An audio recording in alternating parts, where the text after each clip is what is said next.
Bom, pessoal, como vocês estão? Aqui mais um catecismo, mais um toque para vocês especial, mais um ensinamento da palavra do Senhor. Lembrando que nós continuamos no dia do Senhor número 29, tá? Começamos ele no último episódio aqui do catecismo e vamos lá, hoje a nossa lição é a 79. Semana passada a gente falou sobre a treta básica, né? O catecismo de Heidelberg ensina sobre a treta básica a respeito da ceia, né? Onde os irmãos entravam né? Oh, glória a Deus. Mas vamos lá. Hoje é a lição número 79. Por que então Cristo chama o pão de seu corpo? Lembra que eu falo que a gente viu se o pão e o suco da uva se transformavam realmente em corpo e sangue de Cristo? Nós vimos isso. Então, isso gera algumas dúvidas, como por exemplo essa. Por que então Cristo chama o pão de seu corpo e o cálice de seu sangue? Ou de a nova aliança no que? No seu sangue. E por que Paulo fala da comunhão do corpo e do sangue de Cristo?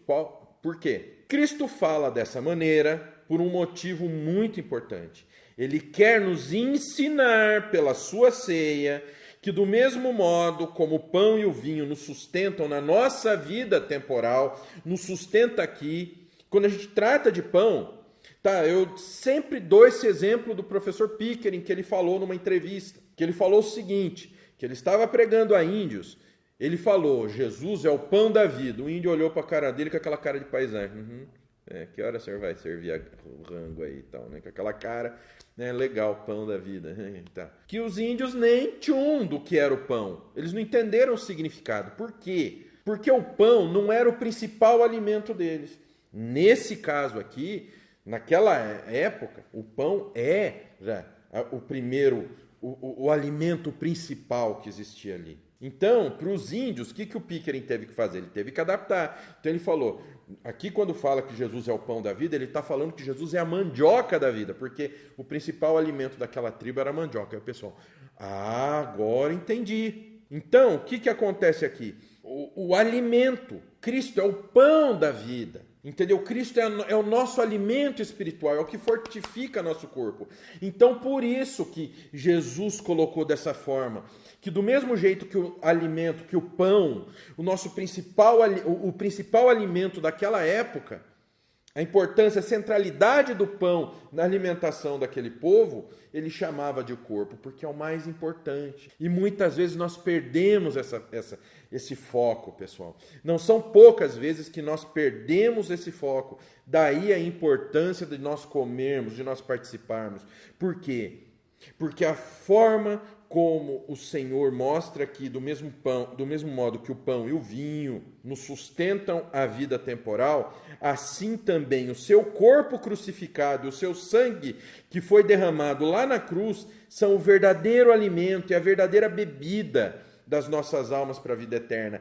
Esse é o alimento que nós precisamos, o sacrifício de Cristo, a morte de Cristo por nós. E ainda mais, Ele nos quer assegurar que por esse sinal, lembra que eu falei do distintivo semana passada?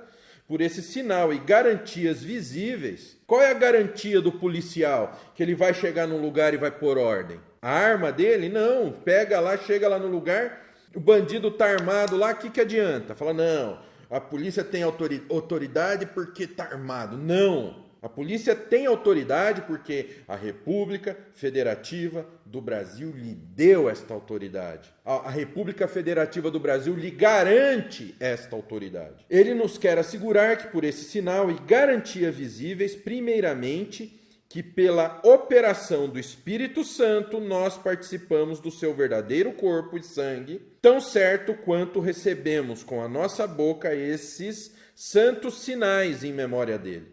E em segundo lugar, que todo o seu sofrimento e obediência são tão certamente nossos como se nós mesmos tivéssemos sofrido e pago pelos nossos pecados. Está ali para lembrar que o corpo dele foi moído, o sangue dele foi derramado para pagar as peripécias do pastor Raul e sua, que está assistindo aí. Legal, pastor, tudo muito bem, gosta da sua barbona, ficou bonita a sala nova.